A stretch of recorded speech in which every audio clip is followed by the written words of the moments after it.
Aspirasi masyarakat Bali itu tidak perlu diceritakan lah, siapa yang nggak kenal Bapak Wayan Sudirte ya, dan sering sekali membela dari Kodam Pak. Dan saya mencatat ya kalau melawan radikal pasti saya di depan. Bapak sudah menjadi. Kalau yang lain-lain kita lihat-lihat. Ya. Kalau bela Pancasila saya harus di depan. Ya. Kenapa dinyatakan hilang? Itulah liku-liku sejarah.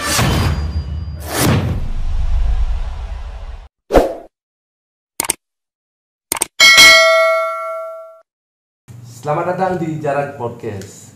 Assalamualaikum warahmatullahi wabarakatuh. Om Swastiastu. Om Swastiastu. Nama budaya, namaste. Mudah-mudahan pagi hari ini saya mendapatkan berita bagus. Beliau adalah sudah tapi tidak mau menyampaikan Profesor Dr. Bapak Wayan Sudirte SHMH. Beliau rendah hati, beliau benar-benar memperjuangkan aspirasinya dengan mitra kerjanya di rumah rakyat sana di Komisi 3. Om Swastiastu. Swastiastu, Biputu yang hebat luar biasa. Apa kabar Pak? Hebat dan baik hati. Kalau baik kita mungkin perlu kalau nggak baik hati nggak mau terima saya hari ini. Oke Pak Wayan, ada cerita ini banyak sekali aspirasi yang masuk ke meja redaksi. Saya juga sampaikan saya akan menanyakan sesuatu karena Pancasila itu tanggal 1 Juni memang apa yang tahu kan Pak Wayan, karena Pak Wayan sudah sudah menjadi, kami itu percaya dari Bali itu yang paham Pancasila kan banyak yang memahami, apalagi dari 1 sampai 5 kita hafal, tapi sejarah historinya itu bisa nggak maknanya dan Pak Wayan kedalamannya Pak Wayan ceritakan sedikit supaya publik tahu, karena saya jujur aja tahunya sudah Pancasila, hari kelahiran Pancasila 1 Juni kan.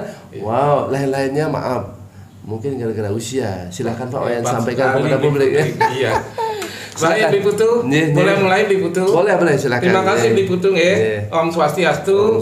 Assalamualaikum warahmatullahi wabarakatuh. Para semeton sami, khususnya Biputu dan segenap jajarannya, matur sukma, itu tradisi yang baik sebagai orang Bali, orang Indonesia, tata krama harus dijaga. Yang kedua, ini peluang yang luar biasa karena orang mengkritik anggota DPR, khususnya Komisi 3, susah sekali diajak bicara, apalagi diwawancarai. Ada anggapan kalau diwawancari, kalau ngomong bener belum tentu dapat kredit, kalau ngomong salah bisa dicoret, bisa kena sanksi, bisa out, bisa nomornya bermasalah. Tapi kalau Pak Wayan saya lihat tidak ada masalah kok. Saya lihat kan pantau sebagai wartawan ini melihat memverifikasi kadar kita yang duduk di Komisi 3, Pak Wayan tidak ada aneh-aneh dan berjuang untuk masyarakat umum dan berjuang untuk rakyat, itu saya lihat. Tapi kan Pak Wayan yang paham kan begitu. Coba ceritain sedikit terkait dengan perjuangan Pak Wayan terkait Pancasila Pak. Ya sebelum ke Pancasila yang tadi dulu ya. Jika saya berbicara sebagai anggota Komisi 3, tapi ngomong substansi yang bukan Komisi 3, itu yang menyebabkan saya harus membatasi diri. Tapi sepanjang yang menyangkut materi Komisi 3 kan kita nggak boleh nggak bicara. Ya, tusinya itu. Apalagi Komisi 3 harus bicara untuk membela rakyat, membela partai, membela pemerintah yang kita dukung. Itu wajib. Tapi kan bidang hukum dengan mitranya itu masih sangat terbatas, 1/11 dari kegiatan di DPR. Jadi kalau saya kelihatannya tidak terlalu sering, mohon maklum karena 1/11 dari kegiatan DPR itu masuk di Komisi 3. Begini Pak, Bapak jangan terlalu merenah karena Bapak sudah berbuat, kan Bapak sudah mengalami aspirasi masyarakat Bali itu tidak perlu diceritakan lah, siapa yang nggak kenal Bapak Wayan Sudirte ya, dan sering sekali membela dari Kodam Pak. Dan saya mencatat kalau melawan radikal pasti saya di depan. Bapak sudah menjadi. Kalau yang lain-lain kita lihat-lihat. Kalau bela Pancasila saya harus di depan. Kalau berbicara Bali, budaya Indonesia, daerah-daerah saya harus di depan. Saya sudah sangat memahami itu kan, juga saya senang berbicara, ini tidak gampang Pak. Pak begini. Jadi kembali ke Pancasila. Pancasila karena bagian mana Biputu? Boleh nggak bicara tentang kelahiran dulu? Dari awal. Silakan. Dan penggali Pancasila. Baik. Ya. Sebentar Pak, pemirsa. karena ini live, mohon diperhatikan karena Pancasila ini sangat sensitif. Ya. Pancasila ini biar beliau yang menjelaskan supaya kita buka telinga, supaya tidak sembarangan kita bicara Pancasila, apalagi nanti 4 konsensusnya atau lain-lainnya kita dengarkan pemirsa semeton ya. Silakan Pak. Ya. Bli Putu ini orang yang kecerdasannya luar biasa, sensitivitasnya tinggi. Terima kasih. Itu sebabnya beliau mewanti-wanti karena ini masalah sensitif. Ya. Ketika saya mau sekolah S3, saya juga diperingatkan oleh dosen yang ngetes saya ngambil tema Pancasila, menyandingkan pandangan Bung Karno, referensi lain dengan pandangan yang diametral bertentangan dengan Profesor Nugroho, Noto Susanto dan Muhammad Yamin. Itu bukan pekerjaan mudah. Tapi karena saya peneliti, meneliti Pancasila, nggak ada beban sama sekali. Saya sajikan aja apa adanya. Jadi kalau berbicara Pancasila, mengembalikan apa adanya seperti sejarahnya, seperti yang dipidatokan Bung Karno, lalu kita dihantui oleh sensitivitas dalam pengertian kita takut bicara, itu sangat berbahaya. Baik. Kebenaran bisa terkubur. Baik, betul. Iya. Sejarah bisa tidak terungkap. Nah, oleh karena itu saya mulai aja apa adanya. Dan saya tidak membawa buku untuk menjelaskan itu, karena membaca risalah BPUPK tentang kelahiran Pancasila dan dinamika sampai dia dimuat dalam pembukaan Undang-Undang Dasar, itu butuh ketekunan luar biasa, butuh peneliti yang tidak seorang Sudirte, tapi dibantu dengan banyak sekali orang. Karena risalah itu bukan 1000 halaman, tapi beribu-ribu halaman yang harus dibaca dan harus dicatat dengan baik, direkam, dan tidak boleh salah ucap. Terutama misalnya pandangan Bung Hatta yang menentang pandangan Muhammad Yamin dan Nugroho Noto Susanto, itu tidak boleh diksinya dirubah sedikit pun. Substansinya tidak boleh bergeser. Kita tidak boleh namain karena kita peneliti. Nah, oleh karena itu sekali lagi saya mulai dengan kelahiran Pancasila. Baik. Ya. Dulu banyak yang memperdebatkan sesungguhnya Pancasila itu lahir tanggal 1 Juni atau tanggal lain. Bung Karno sejarah dokumen mengatakan 1 Juni itu hari kelahiran Pancasila. Tapi kenapa baru diterapkan tahun 2016 melalui Kepres tahun nomor 24? Kenapa? Itu gimana itu? Karena ada kontroversi. Ada yang mengatakan kelahiran Pancasila sesuai dengan kelahiran tanggal Piagamnya Jakarta, 22 Juni. Baik. Ada lagi yang mengatakan kelahiran Pancasila karena baru dimuat dalam pembukaan Undang-Undang Dasar ketika tanggal 18 Agustus. Padahal menurut hasil penelitian 1 Juni bagaimana Bung Karno berpidato dengan Piagam Jakarta 22 Juni dengan segala revisinya, lalu pemuatannya tanggal 18 Agustus, itu namanya satu kesatuan yang berujung pada Kepres nomor 24 2016 yang menetapkan 1 Juni hari lahir Pancasila dan sekaligus libur nasional. Berarti sekarang udah tidak sensitif lagi berbicara tentang hari kelahiran Pancasila karena udah ada kebenaran yang tunggal, Kepres. Iya, berarti udah ada berita. Tidak lagi ada orang boleh mengatakan kelahiran Pancasila 22 Juni. Tidak ada lagi kelahiran Pancasila 18 Agustus. Enggak boleh lagi. Pasti tanggal 1 Juni 1945. Wah, berarti udah masuk dalam lembaran negara berarti. Ya, dan sudah menjadi libur nasional. Ya, oke. Maka jasa Pak Jokowi itu tidak bisa dihitung dengan angka. Baik, ya. Luar biasa besarnya, tak ternilai, tak terbatas. Yang kedua, saya juga menghargai pejuang-pejuang, apakah itu orang partai, khususnya dari PDI Perjuangan, apakah tokoh-tokoh nasional yang berkukuh memastikan 1 Juni itu hari kelahiran Pancasila. Nggak kalah pentingnya juga dengan jasa Jokowi yang menetapkan Kepres 24 2016. Mereka berjuang panjang, liku-likunya luar biasa. Mohon maaf, dengan segala hormat kepada yang dulu bersikap kritis bahkan menentang pun, toh yang paling penting dinamika itu bisa dilewati muaranya sudah selesai. Baik. Jadi dinamika itu kita hargai. Tapi dinamika inilah yang menyebabkan panjang perjuangan. Bayangkan 1 Juni 1945. Kita baru 2016, berapa tahun? Kan luar biasa. Iya, luar biasa. Tapi dengan begitu ada sejarah panjang buat generasi muda, itulah liku-liku. Bagaimana beratnya mempertahankan nilai-nilai Pancasila termasuk kelahirannya. Karena apa? Pancasila sebagai ideologi negara, Pancasila sebagai dasar negara, bukan barang yang jatuh dari langit. Ini nilai-nilai yang digali berabad-abad yang lalu nilainya, yang menggalinya Bung Karno. Bung Karno mengatakan, apakah Bung Karno pencipta Pancasila? Tidak. Dia hanya penggali. Dari mana digali? Dari bumi Indonesia sejak berabad-abad yang lalu, bahkan jauh sebelum Sriwijaya dan Majapahit, nilai-nilai ini sudah ada mengkristal sampai tanggal 1 Juni. Gitu. Digali.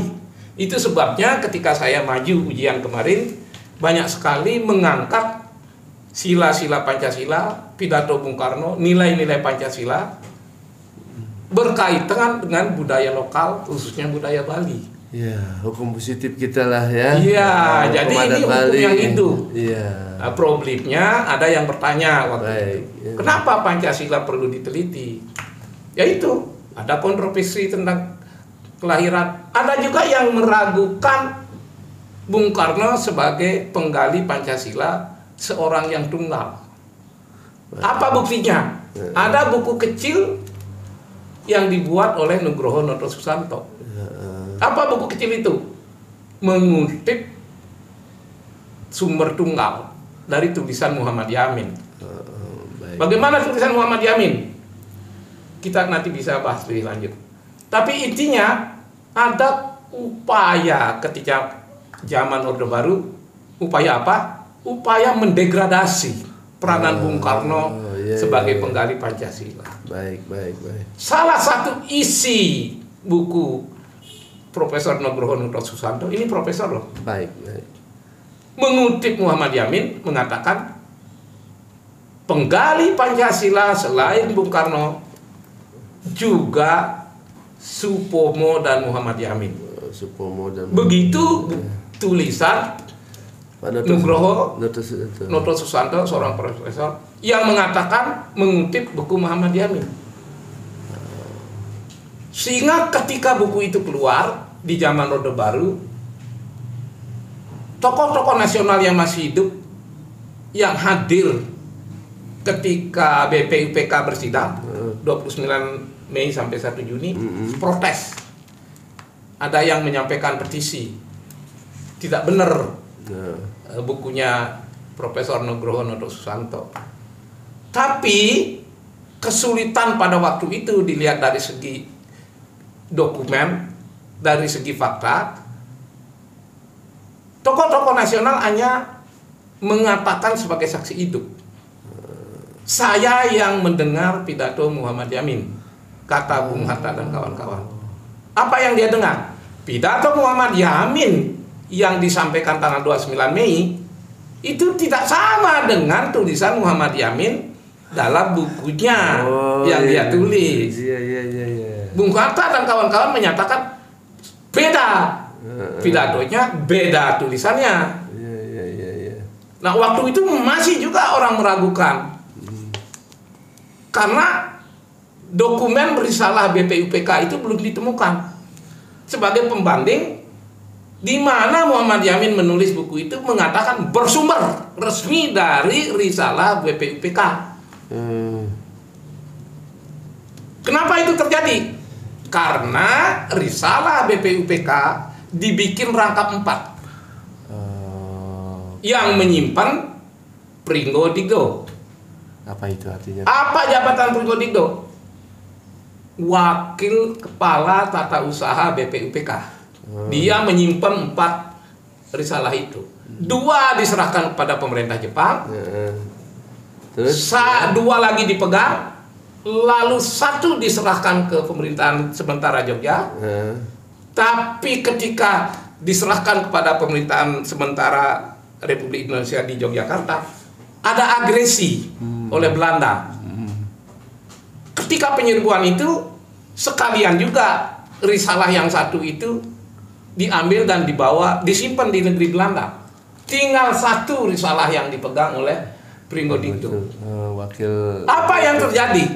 Justru risalah tunggal setelah 4 dikurangi 3 tinggal 1. Ini yang dipinjam oleh Muhammad Yamin. Muhammad Yamin meminjam itu.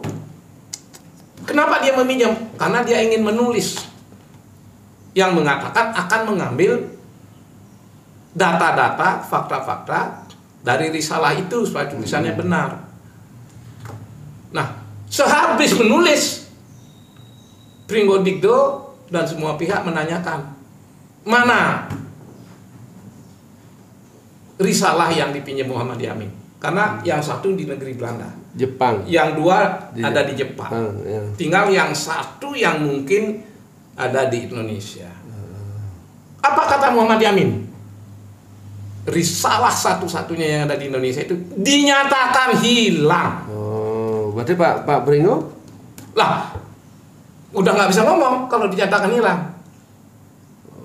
Lalu kalau ingin membuktikan kebenaran tulisan Muhammad Yamin, apa pembandingnya kalau risalah satu-satunya dinyatakan hilang? Padahal katanya tulisannya diambil dari risalah itu.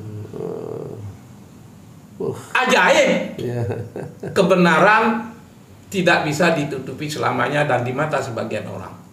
Kebenaran hanya bisa ditutupi di sebagian orang dan buat sementara waktu. Apa yang terjadi? Suatu kali keluarga Rahadian Yamin yang beristrikan Putri Solo ingin merapikan berkas-berkas arsip-arsip keluarga. Dicarilah tenaga dari Arsip Nasional, disuruh membenahi, mengumpulkan, merapikan. Yang terjadi adalah kekagetan luar biasa bagi siapa? Bagi petugas Arsip Nasional. Karena dia kaget menemukan, loh ini kok risalah ada di sini, padahal ini dinyatakan hilang. Segeralah risalah itu diselamatkan, segeralah risalah itu dibuka. Segeralah terbukti tulisan Muhammad Yamin berbeda jauh dengan apa yang ada dalam risalah. Kelihatanlah sekarang yang benar itu siapa. Yang benar risalah, Muhammad Yamin nggak benar, tulisan Nugroho Susanto nggak benar. Tapi beberapa waktu sebelum risalah ditemukan di Solo, ketika Nugroho Susanto membuat buku tipis itu, ada petisi-petisi, lalu ada sejenis kegaduhan, ada keresahan masyarakat. Presiden RI waktu itu, Jenderal Soeharto, mengambil inisiatif. Apa inisiatifnya? Membentuk Panitia 5. Panitia 5 ini diambil dari siapa, Pak? Diambil dari Panitia 9. Siapa Panitia 9? Panitia 9 adalah berasal dari Panitia 8. Dan Panitia 8 adalah orang-orang yang merumuskan pidato Bung Karno. Karena Bung Karno berpidato secara lisan, perlu rumusan sesuai dengan maksudnya, sesuai dengan permintaan Ketua BPUPKI bahwa yang dipidatokan oleh Bung Karno adalah dasar negara, bukan bentuk negara. Dasar negara, ya. Nah, Bung Hatta berkata, tidaklah benar bukunya Muhammad Yamin, karena dia saksi itu. Ada bukti yang ketiga. Pertama, risalahnya udah membantah. Ada Panitia 5, Panitia 9 itu ada orangnya, Panitia 5 ada orangnya. Panitia 5 antara lain Bung Hatta, Maramis, Mr. Sunario. Pada waktu itu masih itu. Itu bantahan yang kedua. Ada bantahan yang ketiga.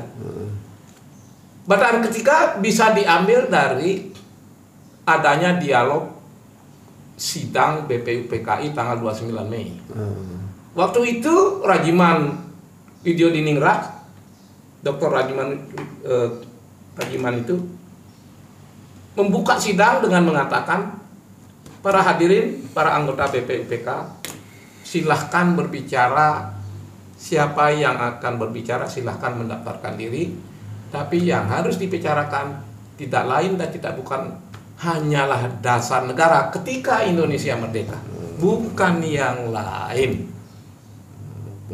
Dari 4 pendaftar pembicara, 3 diantaranya yang menonjol, Bung Karno, Muhammad Yamin, dan Supomo. Siapa bicara pertama? Muhammad Yamin tanggal 29 Mei.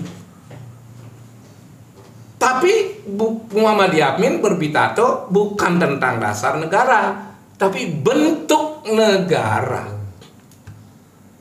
Kalau bentuk negara kan apakah kerajaan, apa presidensial, kesatuan, apa kan gitu.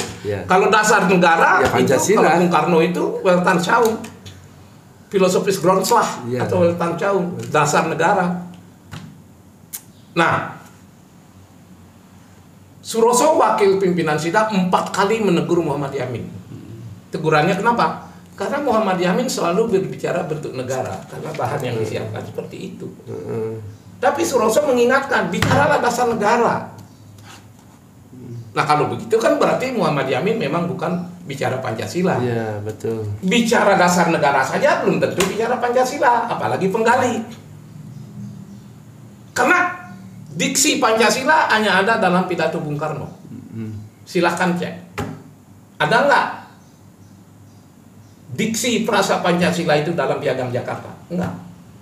Ada nggak diksi Pancasila di dalam pembukaan Undang-Undang Dasar? Enggak. Ada sila-sila, ada. Di mana frasa Pancasila dan diksi Pancasila didapat? Hanya dalam pidato Bung Karno. Oleh karena itu, dengan kenyataan peringatan Suroso, udah ada 3 bukti kuat yang memastikan bahwa penggali Pancasila hanyalah Bung Karno, tidak ada Supomo dan Muhammad Yamin di situ. Karena Muhammad Yamin itu fokus kepada bentuk negara, dasar negara. Betul, luar biasa Bliputu ini. Udah ketemu ya? Jadi 2 hal yang berbeda, bentuk negara dengan dasar negara kan. Saya jadi pertanyaan waktu wakil ketua BPUPK itu Pak Pringgo itu yang mendapatkan 1 dokumen itu wakil kepala tata usaha. Wakil tata usaha itu kan 2 ke Jepang, 2 ke Jepang, Belanda dan 1 ke itu. Kenapa dinyatakan hilang? Itulah liku-liku sejarah. Dan ya. itu filsafat kembali berbicara. Tuhan selalu mentakdirkan bahwa kalian boleh menutupi kebenaran buat sementara waktu.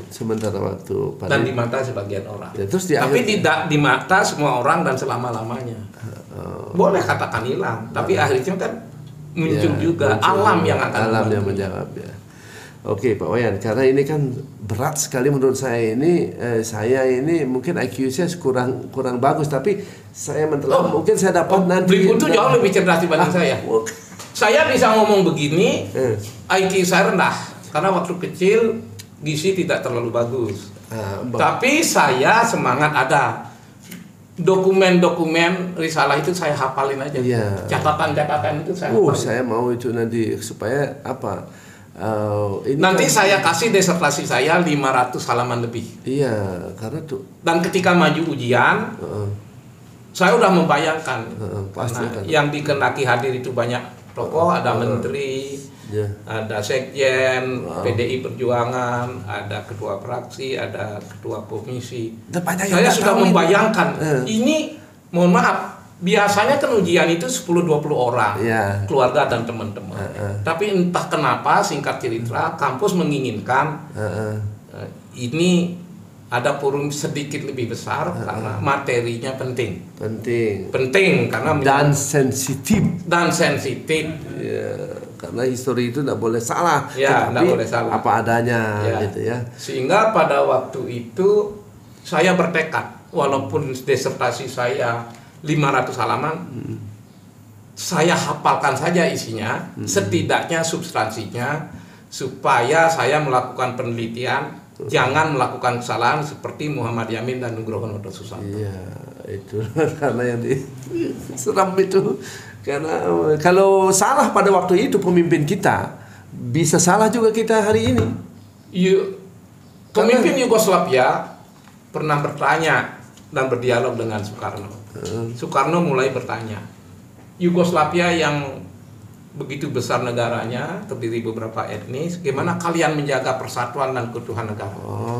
Jawaban Soekarno terus itu apa? Saya punya tentara yang kuat. Tidak khawatir, kita akan menjaga negara ini, nggak bakalan pecah. Lalu balik, lalu Bung Karno, saudara Bung Karno, menjaga Indonesia dengan apa? Kami punya Pancasila. Karena dengan perbedaan itulah negara ini terbentuk. Dengan adanya perbedaan itu Pancasila ini jadi perekat. Jadi semen perekat bangsa.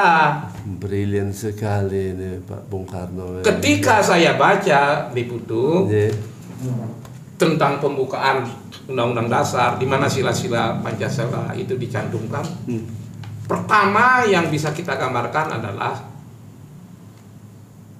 siapa sih yang membuat rumusan ini begini bagus gitu? Jangankan kita Pak, bule aja, orang asing aja, dia itu mengagumkan turunan arti-arti makna Pancasila Pak. Oh iya, karena Bung Karno ketika berpidato di PBB tentang Pancasila itu orang berdiri bertepuk tangan sangat panjang, karena Bung Karno mengatakan Pancasila bisa menjadi ideologi internasional. Merekat untuk kesatuan, karena perbedaan itu serem. Penting karena ini penelitian supaya clear. Siapa sih yang membuat pembukaan?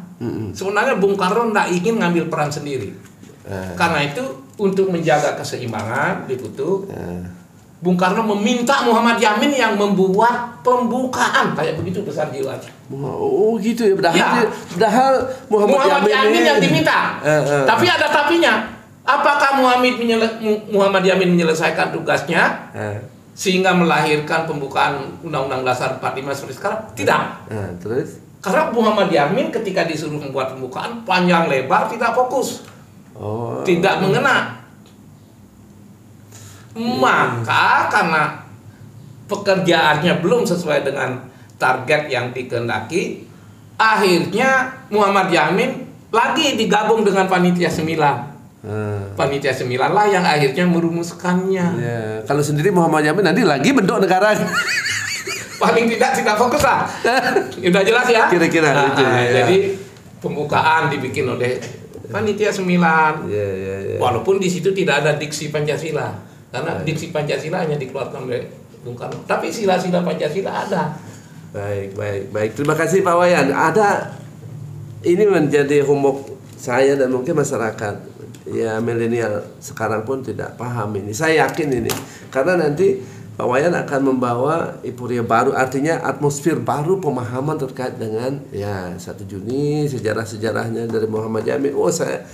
Saya aja merinding mendengarnya karena saya menghormati sekali sejarah itu. Pak, kalau kita tidak ada Pancasila, daerah-daerah ini seperti apa? Mau menyatu nggak? Tadi kan Liputu sudah bilang, ini jadi perekat kan? Perekat. Jadi kalau perekat nggak ada, berantakan nggak kita? Maka begitu ada proklamasi disusun dengan Undang-Undang Dasar, apa yang terjadi? Berbondong-bondong kerajaan, kesultanan, Ternate, macam-macam. Apa yang dia lakukan? Menyerahkan segala wilayah dan kewenangannya, menyatukan diri dengan NKRI yang diproklamasikan tanggal 17 Agustus dan dibuatkan Undang-Undang Dasar 45. Ahli sejarah mengatakan ini keajaiban. Kok bisa Sultan Jogja udah jadi sultan, kok udah punya wilayah, punya kekuasaan, lo kok diserahkan? Sultan Ternate punya wilayah, kok menyerahkannya? Sementara pada waktu itu Kekaisaran Ottoman 2 tahun sebelum Sumpah Pemuda ya. Ini urutannya kan nasionalisme muncul, Sumpah Pemuda, proklamasi dan seterusnya.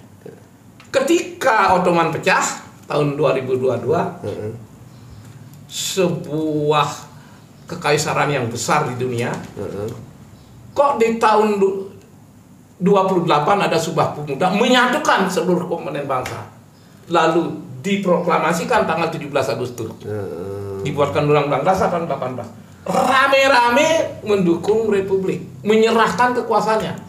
Itu sebabnya beberapa ahli sejarah, beberapa ahli agama yang bersaksi di pengadilan tata usaha ketika melawan kelompok radikal. Apa kata mereka? Ini sebuah keajaiban. Apa keajaibannya? Orang kerajaan diserahkan kepada NKRI. Itu sebabnya sekarang kami ini berhutang kepada kesultanan kerajaan itu. Jangan mengelola republik ini tidak sesuai dengan Pancasila, karena Pancasila yang menyebabkan mereka menyatukan diri. Maka jagalah, wujudkanlah Pancasila.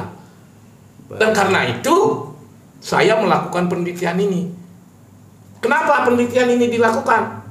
Karena nilai-nilainya bagus, pidatonya Bung Karno jelas, kok keadilan sosial belum terwujud? Ada apa ini?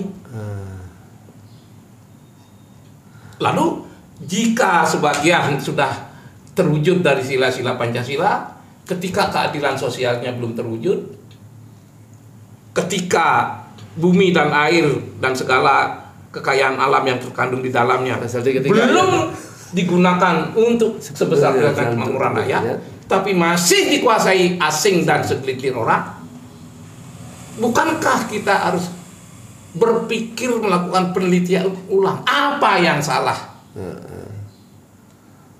Apakah undang-undang dasarnya yang mengambil nilai-nilai Pancasila yang masih perlu disempurnakan, atau undang-undangnya yang belum memihak rakyat, atau kebijakannya yang belum memihak rakyat walaupun sebagian, atau aparatnya sebagian belum memihak rakyat?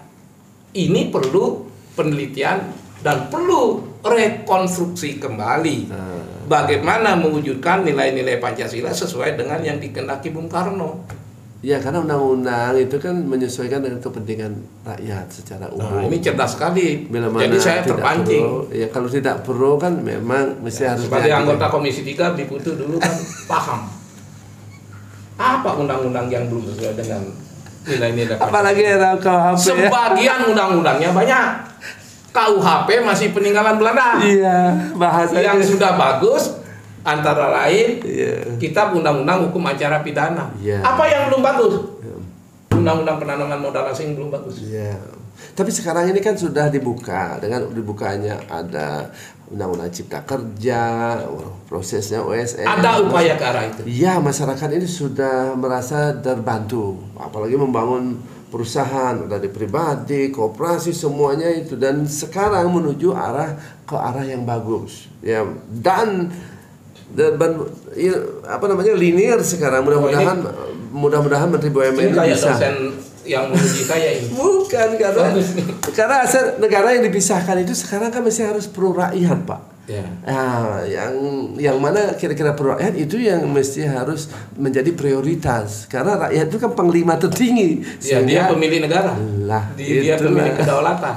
Rakyat itu, Pak. Begini, Pak. Terima kasih, Pak Wayan. Karena banyak sekali saya dapat memo dari redaksi untuk menanyakan Pak Wayan, tidak lengkap. Saya minta waktu Pak Wayan 5 jam 6 jam, mungkin nanti reses berikutnya saya mau nanya lagi homework untold story terkait Pak Wayan. Saya tidak menanyakan historinya Pak Wayan karena publik masyarakat Bali sudah tahu siapa Pak Wayan, asal usul dan itu tidak penting. Nggak ada tentang riwayat saya anak kepala dusun, nggak menarik. Saya tidak lebih baik bicara Pancasila, apa yang kurang dalam pelaksanaan dan prakteknya, kenapa keadilan sosial belum terwujud. Hasil penelitian seperti saya, kalau ingin merekonstruksikan kembali, kalau disimpulkan penelitian saya, membongkar kembali pelaksanaan Pancasila, merestrukturisasi kembali pelaksanaan Pancasila sesuai dengan ajaran Bung Karno. Itu bukan pekerjaan mudah, tapi harus bisa. Harus. Ini soal waktu, anak muda soal niat. Jokowi sudah memulai, tapi harus jujur. Walaupun ada hilirisasi dan sebagainya, hasilnya luar biasa besar. Tapi undang-undang pertambangan belum sepenuhnya bisa menolong rakyat di sekitar tambang saja masih miskin. Artinya kan ini kita ini kan negara berkembang, mesti harus step by step, tidak. Perlu kesabarannya. Mesti harus memahami namanya Amerika saja yang sudah bisa maju sekarang kan setelah 200 tahun lebih kan. Ketika dia berumur 100 tahun masih pakai pistol juga menembak lu ya. Oleh karena itu perlu kesabaran luar biasa. Kesabaran revolusioner namanya. Oke Pak Wayan, sekarang ada aspirasi dari Nyoman namanya. Tolong sampaikan terkait dengan banyak sekali masalah-masalah turis di Bali. Menurut Pak Wayan, coba ditanyakan. Bagaimana ini kok banyak sekali turis-turis yang nakal, bandel, A, B, C, D, melanggar aturan, melakukan perbuatan melawan hukum. Bagaimana menurut Pak Wayan terkait dengan turis di Bali, Pak Wayan? Dan mesti Pak Wayan selaku wakil rakyat di sana, di rumah rakyat, sampaikan sedikit apa yang mesti harus dilakukan oleh masyarakat Bali dan penegak hukum. Mengangkat masalah budaya yang diambil, digali oleh Bung Karno, jadilah sila-sila Pancasila. Dulu pernah saya mengatakan, saya suka dengan 4 buku yang baik. Seperti apa itu? Sangkok, Sun Tzu, itu Cina yang menyebabkan maju itu, 2 buku itu.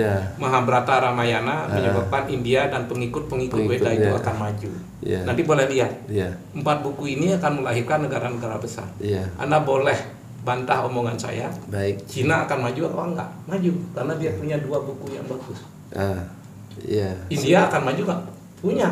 Karena dia punya Mahabharata Ramayana. Sudah kelihatan. 4 buku ini saya gunakan siang malam. Rujukan untuk bagaimana otak yang tidak pinter karena gizinya rendah ini bisa menjawab masalah yang saya ada. Sekarang Indonesia punya Pancasila. Ini bisa menjawab.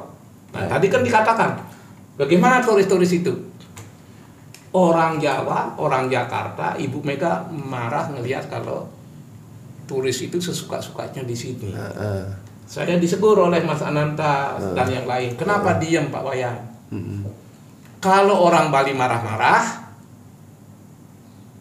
itu bukan orang Bali namanya.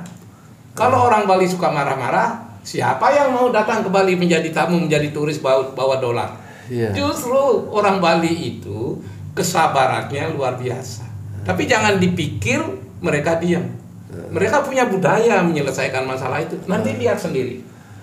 Dengan turis ini akan diselesaikan dengan cara tidak marah-marah. Karena budaya Bali mengenal tatwa masih. Kau adalah aku.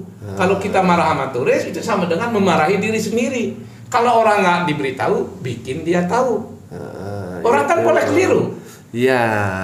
Oke.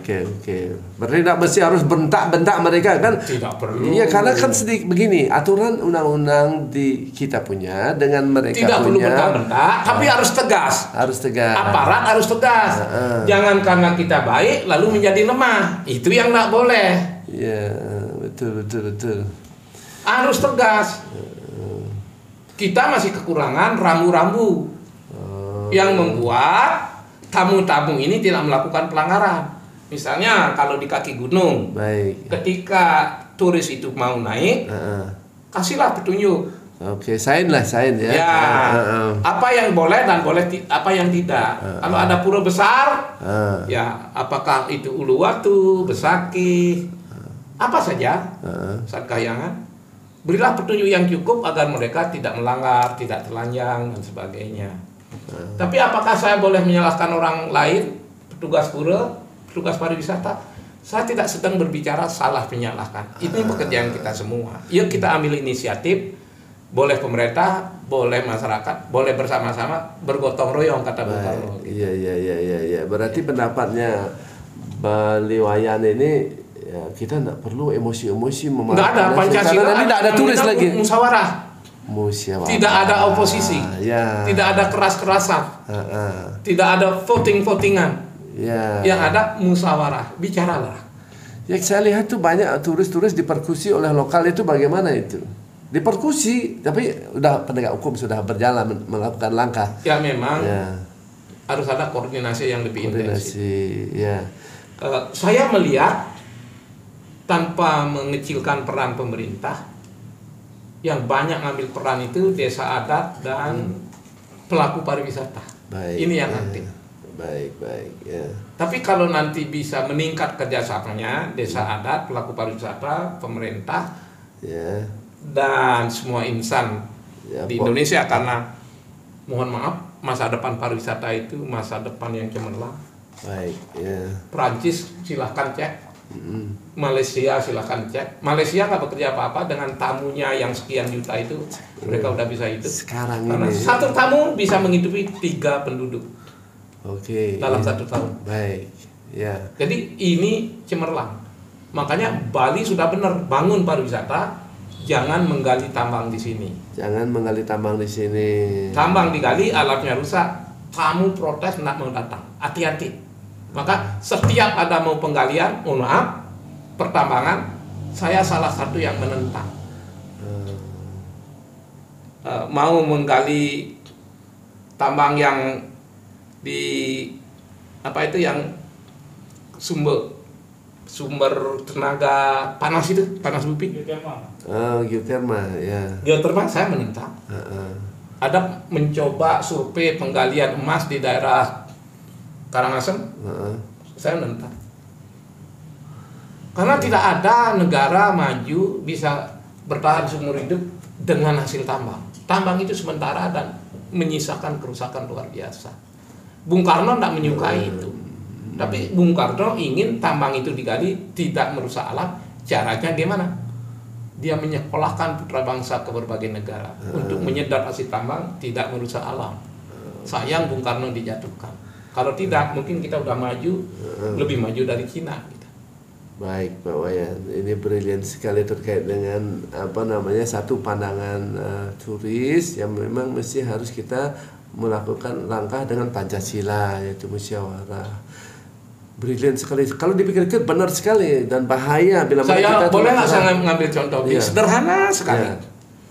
Kalau orang Cina bisa sangkot dan susu antara lain, India bisa Mahabharata, kita punya Pancasila. Pancasila kalau diturunkan namanya Pancasila sumber dari segala sumber hukum. Bagaimana kalau nilai-nilai Pancasila diturunkan ke dalam undang-undang kehutanan? Konkret ya. Sehingga hutan itu silahkan urus oleh pemerintah. Tanah di bawah hutan dibolehkan rakyat menanam sayur, menanam bawang dan lain-lain. Itu berapa kemiskinan akan dikurangi. Sekarang sudah. Contohnya di daerah Kintamani ada satu desa namanya Songan. Sekarang desa itu 24 jam hidup. Salah satu karena mereka menghasilkan bawang yang bisa dikirim ke luar daerah. Penghasilannya luar biasa. Saya belum mempelajari. Makanya kemarin Menteri Kehutanan saya undang, janji datang tapi berhalangan. Saya mau agar apa yang terjadi di Songan, di mana rakyatnya dulu tidak terlalu makmur, sekarang menjadi makmur gara-gara hutannya boleh ditanami bawang. Bayangkan kalau itu jadi contoh tanah-tanah di bawah hutan di daerah lain, udah berapa kemiskinan yang dikurang. Sekarang udah perintah begitu sederhananya dengan Pancasila. Tapi sekarang sudah diperintah konstitusi, diperintah undang-undang dengan undang-undang Cipta Kerja ini, masyarakat boleh menggunakan. Sekarang birokrasinya tidak dipersulit. Jemput bola apa tidak? Sudah pemerintah kalau sudah hadir. Undang-undangnya boleh. Tapi peraturan pelaksanaannya rumit, kebijakannya rumit, personilnya tidak menolong rakyat, tetap saja. Tapi sekarang sudah ada kesulitan. Sekarang di Bali kan sudah. Kalau di Bali sudah. Di Bali kalau saya ingin itu di seluruh Indonesia. Jadi saya kasih gambaran ketika kami diuji. Bisa dibayangkan kalau Bali dengan pecalangnya menjaga hutan, lalu rakyatnya nggak boleh menanam sesuatu. Ini namanya pemerasan desa adat dan pecalang dong. Baik. Syukurnya di Bali sudah ada contoh dibolehkan, sehingga mereka menjaga hutan tanpa gaji. Boleh dong mereka menanam penduduknya, bukan pecalang, penduduknya. Pemanfaatan lahan. Memanfaatkan. Toh tidak mengganggu hutan. Nah itu baru satu sektor saja di kehutanan. Bayangkan berbagai undang-undang bisa mencerminkan sila-sila Pancasila, di mana kesejahteraan rakyat menjadi tujuan utama, bukan asing dan perusahaan perorangan semata. Asing boleh di sini, perusahaan swasta boleh, tapi tidak boleh mengabaikan penduduk. Karena dulu Malaysia pernah lalai juga. Perusahaan-perusahaan besar dominan, rakyatnya miskin, demo berjuta-juta. Sejak itu ada kebijakan. Yang kaya dibiarin, nggak diganggu. Yang miskin, yang bodoh ini diberdayakan. Nah sekarang udah ada keseimbangan. Saya mau Indonesia seperti itu dan saya katakan ketika menjawab ini. Baik. Tidak begitu sulit kalau Pancasila itu dilaksanakan. Problemnya karena Pancasila ini sila-silanya belum dilaksanakan dan banyak sekali hambatan melaksanakan Pancasila. Ada 2 contoh. Tentang hari kelahiran Pancasila aja masih diperdebatkan. Kita masih suka begitu. Tentang penggali masih diperdebatkan. Belum lagi kalau kita bicara bagaimana melaksanakan Pancasila kalau begitu merdeka ada pemberontakan PRRI dan Permesta. Setelah itu Soeharto dituduh menyalahgunakan Pancasila untuk kekuasaannya dengan menyebutkan butir-butir 37 butir Pancasila, tapi bukan untuk kepentingan rakyat. Tapi itu sudah masa lalu. Ini ada Jokowi, kita berharap kita harus semua tertarik, kita harus mengundang BPIP agar sungguh-sungguh merekonstruksi kembali nilai-nilai Pancasila dalam praktek kerja semua orang, termasuk dan terutama BPIP. Terima kasih Pak Wayan. Ini wejangannya banyak sekali dan bermanfaat bagi publik, bagi saya selaku host ini heran begini saya dapat ilmu itu. Adakah yang mau disampaikan kepada masyarakat Bali pada khususnya dan Indonesia secara umum? Ada yang masih harus disampaikan terkait dengan Pancasila ini? Silakan Pak. Waktu saya berikan.